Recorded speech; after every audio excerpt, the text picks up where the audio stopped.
నా పేరు జోష్న. నేను చెప్పబోతున్నది మానవ జీవితం. మానవ జీవితం రెండవ సమయంలో 14వ అధ్యాయము 14వ వచనం.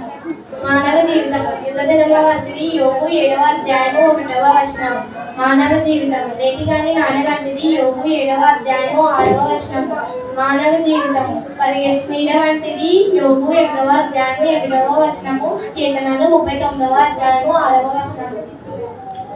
మానవ జీవితం పరిగెత్తు వాని దినముల వంటిది. యోగు 9వ అధ్యాయము 25వ వచనం. మానవ జీవితము కల వంటిది. యోగు 20వ అధ్యాయము 8వ వచనము. మానవ జీవితము పురుగు వంటిది. యోగు 25వ అధ్యాయము 6వ వచనము. ఓటికుండ వంటిది. కీర్తనలు 31వ అధ్యాయము 12వ వచనము. మానవ జీవితము ఊపిరి వంటిది. కీర్తనలు 39వ అధ్యాయము 11వ వచనము. మానవ జీవితము పొగ ఎగిరిపోనట్టున్నది. కీర్తనలు 102వ అధ్యాయము 3వ వచనము. మానవ జీవితము అడవి పువ్వు వంటిది. కీర్తనలు 103వ అధ్యాయము 15వ వచనము.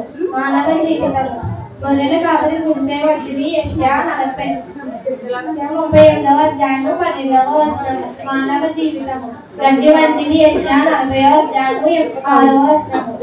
త్రాసు మీద దొడ్డి వంటిది. యెషయా 40వ అధ్యాయము 15వ వచనము. చెద నుండి జారిపిందల వంటిది. యెషయా 40వ అధ్యాయము 15వ వచనము. మానవ జీవితము నీటి ఆవిరైపో వంటిది.